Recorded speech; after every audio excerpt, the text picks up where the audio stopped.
Salut, bienvenue à tous et à toutes. Alors si vous êtes arrivé ici, c'est parce que vous avez chez vous des pommiers, des poiriers ou tout autre arbre qui donne des fruits à pépins et vous aimeriez apprendre à les tailler.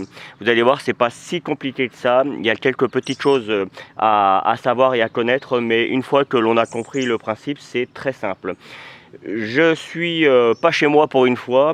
J'ai choisi cet arbre parce qu'il n'a pas été taillé depuis longtemps. C'est un très bon exemple de ce qu'il ne faut pas faire en fait. Si on veut avoir des fruits de bonne qualité et avec des calibres intéressants. Mais il va me permettre de faire la vidéo et vraiment de vous expliquer comment remettre cet arbre dans de bonnes conditions.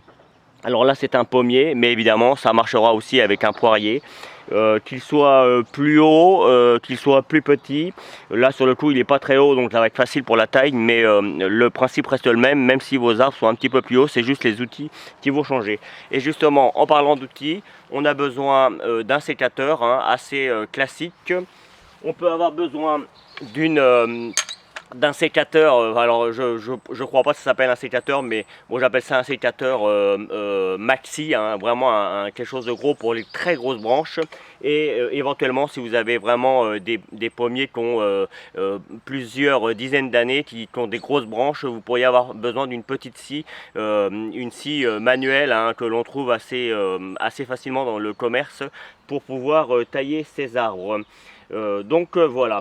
Donc la première chose qu'il faut savoir quand on taille un arbre, c'est que il faut que l'intérieur de l'arbre soit parfaitement aéré. Ça c'est vraiment la première chose qu'il faut se rappeler. Là vous voyez c'est tout touffu, il y a des branches qui vont dans tous les sens, ça va pas du tout. Il faut vraiment l'aérer. Il faut également qu'il ne reste plus aucun fruit de l'année d'avant sur les arbres. Donc si il reste des petites pommes qui ont pourri sur l'arbre, qui sont devenues tout raplapla, on les enlève. Et puis évidemment, on commence par enlever toutes les branches qui sont mortes et qui ne donneront plus rien. Ça, c'est les premières choses. Deuxième chose qui est importante, la taille pour ces arbres fruitiers se fait en général au début de l'hiver, c'est-à-dire vers le 15 novembre. On peut commencer vers le 15 novembre, voire au début décembre. Et puis après, on peut aller jusqu'au mois de mars, mais avant les gelées. Moi j'ai une préférence sincèrement pour le faire à partir de novembre, décembre, pas après parce qu'il commence à faire un peu froid et c'est très désagréable quand on taille et qu'il fait froid. Là on est vraiment on est encore au mois de novembre, on est encore sur des températures qui sont agréables. Comme vous pouvez le voir, il n'y a plus de feuilles du tout, donc la sève est complètement retombée et on peut donc les tailler dans de bonnes conditions. Et éventuellement, si au mois de mars, l'arbre commence à faire des branches un petit peu trop rapidement, vous pourrez toujours lui redonner un petit coup avant la floraison. Mais en règle générale, quand la taille est bien faite au mois de novembre, il n'y a pas de souci pour le reste. Donc voilà.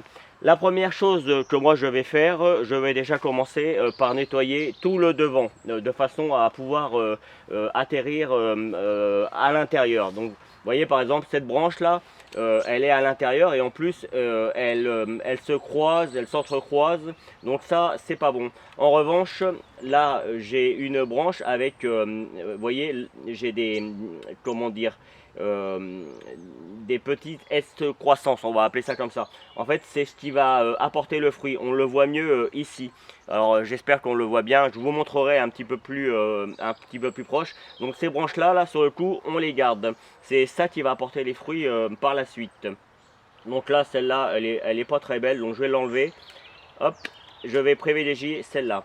En revanche, celle-là, on voit bien que ça va vraiment pas du tout dans le bon sens. On a quand même des petites excroissances là qui sont pas mal. Donc, vous voyez, hop, je viens couper ici. Là, j'en ai une. Alors, l'année prochaine, je la couperai parce que celle-là ira dans un mauvais sens, mais elle donnera quand même des fruits. Je vais juste couper celle-là. Hop. Donc vous avez vu, pour l'instant, il n'y a pas de difficulté. Vous voyez, là par exemple, on a vraiment une branche, une excroissance. Je vais vous la montrer un petit peu mieux. Toute cette partie-là, toute cette partie-là, elle sert absolument à rien. En revanche, ici, on a des petits bourgeons et celle-là, elle sera intéressante. Alors, pas la totalité, vous voyez, je coupe ici et je coupe ici. Vous voyez, là j'ai un bourgeon, mais c'est un petit peu trop. Moi je veux que mon arbre il soit pas trop gros. Donc je coupe ici toujours en biais pour éviter que l'eau ne reste dessus. Donc ça c'est une habitude à prendre. Là vous voyez, on voit bien que la branche là, elle va complètement, elle part complètement dans tous les sens. Donc ça, malgré que ça pourrait donner des fruits, on enlève. En fait on commence comme ça, vous voyez. Celle-là, là, on enlève. Il est probable qu'on recoupe par la suite d'autres branches, mais on commence toujours par nettoyer l'arbre. Vous voyez, celle-ci par exemple, je peux considérer qu'elle n'est pas bonne parce qu'elle vient sur l'autre. Et puis, ça c'est typique, vous voyez, celle-là, là, elle gêne. Mais il est probable que j'ai à défaire l'autre aussi, mais dans un premier temps, on enlève celle-là. Hop, là, celle-là, elle n'est pas jolie, donc je l'enlève aussi. Vous voyez, en fait, la taille, hein, c'est assez simple. Il suffit d'y aller progressivement et puis au fur et à mesure, on taille. Donc, je vais faire la vidéo en accéléré et je vous expliquerai après, quand on arrivera dans le cœur, comment il faut procéder. Pour info, les bourgeons dont je parle, ça ressemble à ça. Je vais peut-être pas m'approcher trop près, sinon ça va être flou. Mais voilà à quoi ça ressemble les bourgeons, et c'est ça qui donnera des fruits l'année d'après. Donc on fait en sorte d'en garder quand même le plus possible.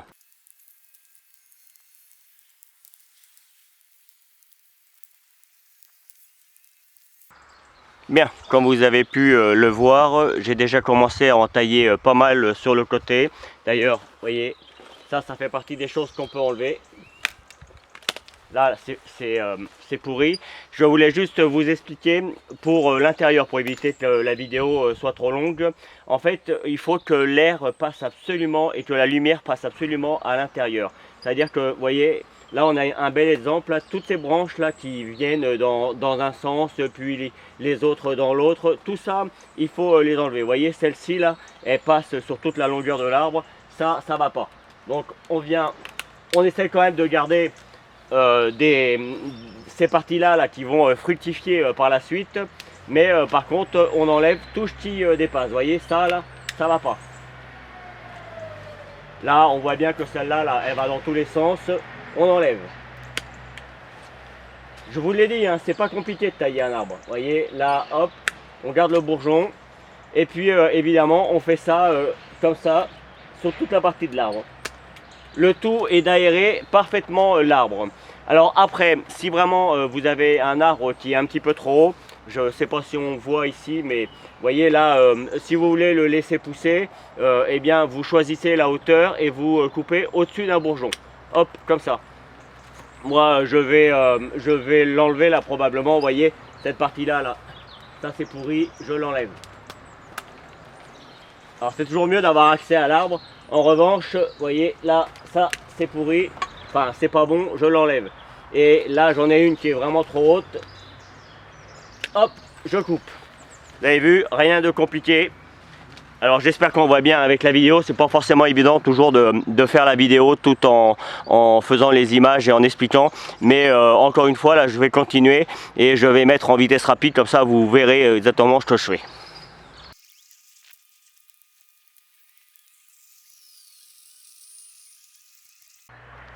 Et voilà, taille terminée. Alors évidemment j'ai laissé quand même des branches, hein. Comme vous pouvez le voir, l'arbre là il est parfaitement aéré. Et puis on voit bien tous les petits bourgeons, ça c'est tout ce qui donnera les futurs fruits. Et puis évidemment il y aura des branches qui repousseront l'année prochaine, hein. C'est pour ça qu'il faut le tailler tous les ans d'ailleurs. Comme vous avez pu le voir pendant la vitesse accélérée, vous voyez parfois que je coupe et puis je réfléchis un peu et puis je reviens sur ce que j'ai fait, parce que parfois, comme je l'ai expliqué, quand on coupe une branche, on se rend pas forcément compte qu'il y en a une autre qui gêne, et c'est au fur et à mesure en fait que on se dit non, finalement celle-là on peut l'enlever et celle-là elle peut rester, et c'est pour ça qu'il faut toujours revenir sur ce que l'on a fait et bien regarder ce que l'on a fait. Et après il reste, je veux dire, tout le monde a sa façon de tailler, mais ce qu'il faut retenir c'est ça, c'est évidemment la période de la taille, comment comment on le taille à l'intérieur, il faut qu'il soit bien aéré, qu'il n'y a pas de branches qui s'entrecroisent et qui viennent prendre toute la lumière à l'intérieur. On enlève évidemment toutes les branches mortes, tous les fruits qui peut rester dessus. Déjà quand vous avez fait tout ça, déjà vous avez fait une grande partie de la taille. Et puis voilà, après c'est un petit peu à la façon, vous voyez, je vois là en faisant la vidéo qu'il y a une petite branche que j'ai pas faite, il faudra que je le fasse sur le bas.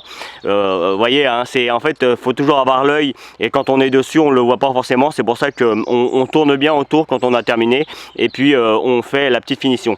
Dernière petite chose avant de terminer la vidéo, si vos arbres ont un petit peu trop de mousse ou du lichen, je crois qu'on appelle ça comme ça, enfin de la mousse, hein, n'hésitez pas à prendre une petite brosse un petit peu souple, mais suffisamment ferme pour pouvoir enlever les parties qu'il y a dessus.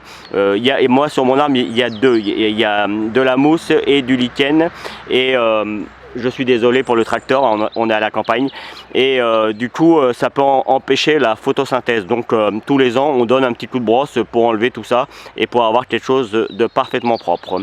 Voilà. J'espère sincèrement que vous avez appris des choses. Comme vous pouvez le voir juste à côté là, j'ai un poirier. Je vais faire exactement la même chose. Alors celui-ci il est plus facile parce que il est plus petit, et du coup il y a un petit peu moins de travail, mais il y en a quand même, hein. Donc là encore le but est de bien aérer l'ensemble, et puis faire de couper tout ce qui peut dépasser et faire en sorte que la lumière rentre bien. Quand on a compris ça, en fait toutes les tailles deviennent très faciles. Et puis surtout quand on coupe aussi des grandes branches, on fait toujours en sorte de laisser un bourgeon qui soit partie extérieure pour que celui-ci peut repousser en branche après pour l'année suivante, pour que l'arbre, si c'est des petits arbres, continue à progresser dans le temps. Là c'est des arbres qui commencent déjà à être un petit peu anciens, donc ils grandiront plus tellement maintenant. Ils iront un petit peu dans tous les sens comme vous avez pu le voir là, mais il grandira plus maintenant. Voilà, j'espère sincèrement que ce petit tuto vous plaira. J'ai pris comme toujours beaucoup de plaisir à le réaliser. Je vous ferai également un tuto sur comment tailler des arbres pommiers, poiriers, mais cette fois-ci en palissade, et ce sera chez moi.